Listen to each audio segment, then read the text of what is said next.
ప్రియులారా, ప్రార్థన చేసుకుందాం. పరిశుద్ధుడా, మీకే స్తుతులు స్తోత్రాలు చెల్లిస్తూ ఉన్నాం. ఈ ప్రాతకాల ఆరాధనలో తండ్రి, మీ సన్నిధి నిత్యము మాతో ఉంచండి. ఆరాధన అంతటలో మహిమ ఘనత ప్రభావాలు మీకు ఆరోపిస్తూ యేసు ప్రభు వారి పరిశుద్ధ నామమున వేడుకొనుచున్నాము తండ్రి. ఆమేన్.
ప్రియులారా, ఈ ఉదయకాలపు ఆరాధన కొరకు ఏర్పాటు చేయబడిన పరిశుద్ధ లేఖనాన్ని చదువుకుందాం.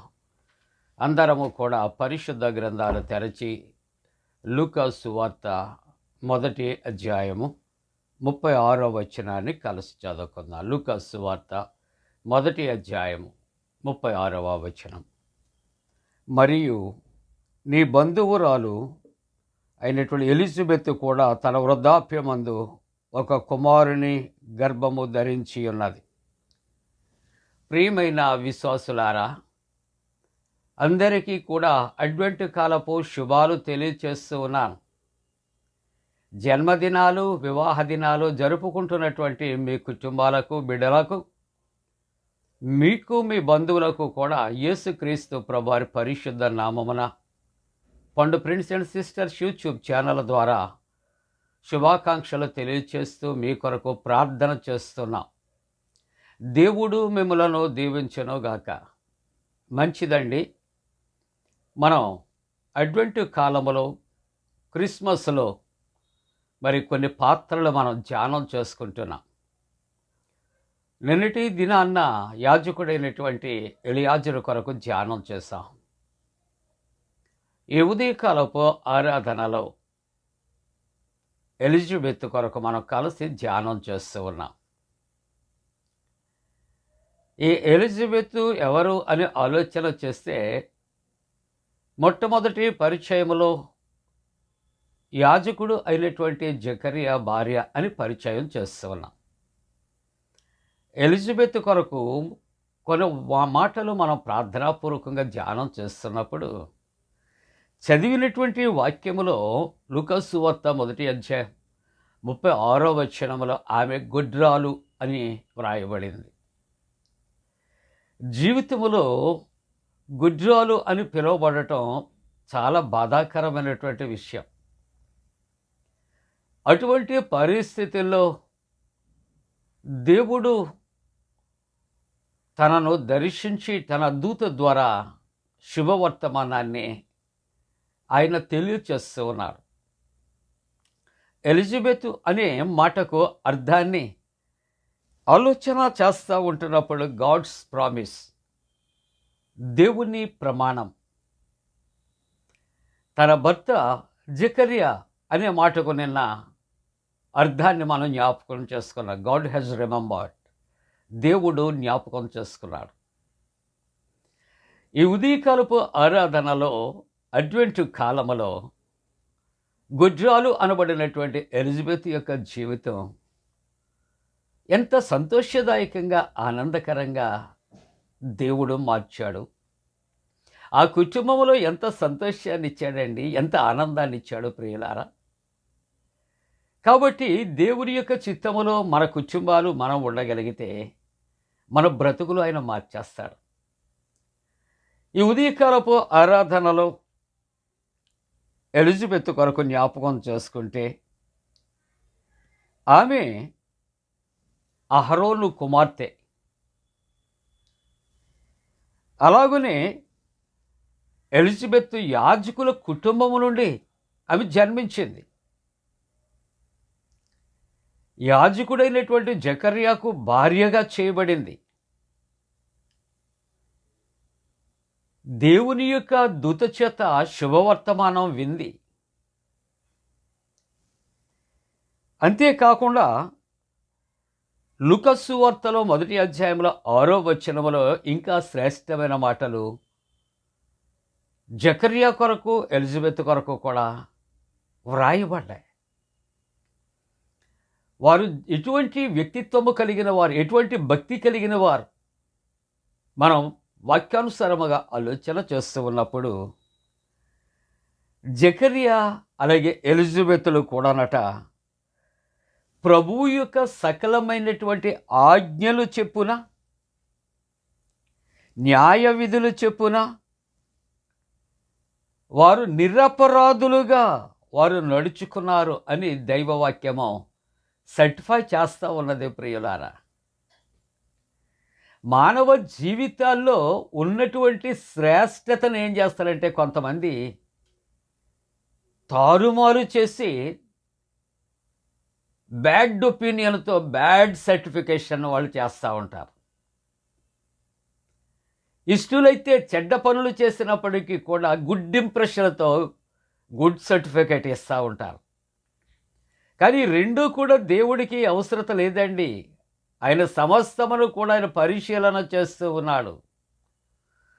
జకర్యా జీవితము, ఎలిజబెత్ జీవితము ఆయన ముందు ఉన్నది, ఆయన ముందు పరచబడి ఉన్నది. కాబట్టి వారు ఇద్దరూ కూడా ఏ విధంగా ఉన్నారు అని ఆలోచన చేస్తూ ఉంటున్నప్పుడు దయచేసి చదువుకుందాం, మనకు దీవెన. లూకా సువార్త 1వ అధ్యాయములో 6వ వచనములో జకర్యా ఎలిజబెత్లు ప్రభు యొక్క సకలమైనటువంటి ఆజ్ఞల చెప్పున, న్యాయ విధుల చెప్పున, మూడవది నిరపరాధులుగా వారు నడుచుకున్నారు. ఎంత గొప్ప స్టేట్మెంట్ ఇస్తూ ఉన్నాడు ప్రభు. ఎంత చక్కటి సర్టిఫికేట్ వాళ్ళకి ఇస్తూ ఉంటున్నట్లుగా మనం ఉంటూ ఉన్నాం ప్రియమైనటువంటి దేవుని బిడ్డలారా. వారు దేవుని యొక్క దృష్టికి నిరపరాధులుగా జీవించారు. అవును ప్రియులారా, ఈ ఎలిజబెత్ ఎవరు, ఆమె యొక్క బంధుత్వం ఎవరు, ఏ విధంగా ఉంది అని ఆలోచన చేస్తే ఈమె మరియా, కన్య మరియా బంధువురాలు అని పరిశుద్ధ గ్రంథములో వ్రాయబడుతూ ఉన్నది. దేవుని దూత ద్వారా శుభవర్తమానం పంపించిన తరువాత కుమారుడు కలిగినప్పుడు తనకు యోహాను అని నామకరణము చేయబడినటువంటి సంగతులు దైవ గ్రంథంలో చాలా ఖచ్చితంగా వ్రాయబడ్డాయి. ఆ తదుపరి ఆలోచన చేస్తూ ఉన్నప్పుడు కుమారునికి 8వ దినమున వారు ఏం చేస్తున్నారంటే ఆ శిశువునకు సున్నతి చేయటానికి తీసుకుని వచ్చి ఆ సమయంలో తండ్రి పేరును బట్టి జకర్య అని నామకరణం చేయాలనుకున్నారు. కానీ తల్లి అయినటువంటి ఎలిజబెత్ ఏమంటుందో తెలుసా? జకర్య అని కాదు, యోహాను అని నామకరణం చేయమని చెబుతున్నట్లుగా చూస్తున్నాం. ఆ తదుపరి ఆలోచన చూస్తే జకర్యా కూడా దేవుని యొక్క మాట నమ్మకపోవుటను బట్టి కుమారుడు కలిగి పేరు యోహాను అని పేరు పెట్టే వరకు కూడా తను మూగబోతాడని దూత చెప్పిన మాట ప్రకారముగా తను మాట్లాడలేని పరిస్థితుల్లో తనకు కూడా ఒక పలకలు తీసుకుని ఇస్తే కుమారుడి పేరు యోహాను అని రాసినట్లుగా చూస్తున్నాం. ఎంత కో ఇన్స్టెన్స్ అంటే వ్యక్తుల ఉద్దేశాలు కాదు, దైవ చిత్తము, దేవుని యొక్క నెరవేర్పు ఇక్కడ జరుగుతూ ఉన్నట్లుగా మనము చూస్తూ ఉన్నాం. ప్రియమైన దేవుని బిడ్డలారా, ఈ శ్రేష్టమైన ఆరాధనలో, ఉదయకాలపు ఆరాధనలో ప్రభు మన కుటుంబాలతో ఏం మాట్లాడుతున్నాడని ఆలోచన చేస్తూ ఉన్నప్పుడు ఎలిజబెత్ అనగా గాడ్స్ ప్రామిస్, దేవుని యొక్క వాగ్దానం. ఆమె పూర్వపు స్థితి గొడ్రాలు, బిడ్డలు లేరు, నిందలు అవమానాలు పొందుకుంటూ ఉన్నది. కానీ దేవుని యొక్క వాగ్దానము చెప్పిన గుడ్రాలు యొక్క గర్భము దేవుడు తెరిచాడు. That is the promise of God. అటువంటి కాలములో దేవుడు మన జీవితాల్లో ఎటువంటి గొప్ప ఆశ్చర్యకార్యాలు జరిగిస్తున్నాడో ఒకసారి ఆలోచన చేశారా? అసాధ్యములు సుసాధ్యాలు ఎలాగ చేస్తున్నాడో చూసారా? గుడ్రాలు గర్భం ఏ విధంగా తెరవబడిందో చూసారా? ఎటువంటి కుమారుడు అనుగ్రహించబడ్డాడో చూసారా? ఆ కుమారుడు కొరకు రేపు మనం ధ్యానం చేయబోతున్నాం. దేవుని యొక్క ఉద్దేశ్యాలు, దేవుని యొక్క తలంపులు మన పట్ల చాలా గొప్పవిగా ఉంటూ ఉంటాయి. God's promise. గుడ్రాలు అనే మాటను ఆయన కొట్టివేశాడు. సంతతి కలిగిన ఇల్లాలుగా ఆయన చేస్తూ ఉన్నాడు. దేవునికి ఒక మార్గదర్శిగా, మార్గం సరళము చేసే ఒక దూతగా కుమారుని అనుగ్రహించాడు. ప్రియులారా, ఈ ఉదయకాలపు ఆరాధనలో అటువంటి కాలములో ప్రభుని ఆరాధిస్తున్న కుటుంబాలకు నమ్మగలిగితే అటువంటి కాలములో దేవుడు అనేక రకాల ద్వారాలు మన పట్ల తెరుస్తూ ఉన్నాడు. గుడ్రాలు జీవితాన్ని మార్చినటువంటి దేవుడు, సంతోషానందాలు కలుగు చేస్తున్న దేవుడు, దేవుని కుమారుడైన క్రీస్తు ప్రభు యొక్క మార్గం సరళము చేయటానికే కుమారుని ఇచ్చిన దేవుడు. మన జీవితాల్లో ఏదైనా అసాధ్యమైనవి ఉంటే, నా జీవితంలో, నా కుటుంబంలో ఏదైనా అసాధ్యమైనవి నాకు, నా కుటుంబానికి, నా భార్యకు ఉంటే, నేను ఈ ఉదయకాలం నమ్మి దేవుని వైపు నేను చూస్తే భారాలు అప్పగిస్తున్నా. ఎలిజబెత్ యొక్క జీవితంలో దేవుడు చేస్తున్న మేళ్ళు మన జీవితాలు, మన కుటుంబాలు, మన బిడ్డల విషయంలో ఆయన చేయనుగాక. ఆమేన్. ప్రార్థన. పరిశుద్ధుడా, నీకు వందనాలు దేవా. ఎలిజబెత్ అనగా దేవుని వాగ్దానము అని జ్ఞాపకం చేస్తాం. నీ వాగ్దాన ప్రకారముగా నాయనా ఆ గుడ్రాలుగా ఉన్నటువంటి నాయన ఆమె మీద ఉన్న నిందను తొలగించి కుమారుని అనుగ్రహించి మీరు మహిమ పొందారు. ఆరాధిస్తున్న ప్రతి కుటుంబాలు ఇటువంటి గొప్ప ఆశ్చర్యకార్యాలు జరిగించి ఆనందాన్ని, సంతోషాన్ని కలుగు చేసి నాయనా మా కుటుంబాలలో మేము, మా బిడ్డలు కూడా నీ మార్గాలు సరళము చేయటానికి పాత్రలుగా సిద్ధపరిచి యేసు నామమున వేడుకొనుచున్నాము తండ్రి. ఆమేన్. పరలోకమందున మా తండ్రి, నీ నామం పరిశుద్ధపరచబడనుగాక, నీ రాజ్యం వచ్చునుగాక, నీ చిత్తం పరలోకమందున వేర్చినట్టు భూమి అందు నెరవేరునుగాక. మా ఇందిన ఆహారం నేడు మా దయచే, మా ఎడల అపరాధం చేసిన వారిని క్షమించిన ప్రకారముల అపరాధము క్షమించము, శోధనలోని తెక్క కీడును తప్పించము. రాజ్యము, శక్తి, మహిమ నిరంతరము నీవే ఉన్నవి. ఆమేన్. మన పరమ తండ్రి అయిన దేవుని యొక్క ప్రేమయు, ప్రభువైన యేసుక్రీస్తు ప్రభు కృపయు, పరిశుద్ధాత్మ యొక్క అన్యోన్య సహవాసము, ప్రాతకాల ఆరాధనలో ప్రభువుని ఆరాధిస్తున్న ప్రతి కుటుంబానికి తోడుగుండి సంరక్షించి కాపాడునుగాక.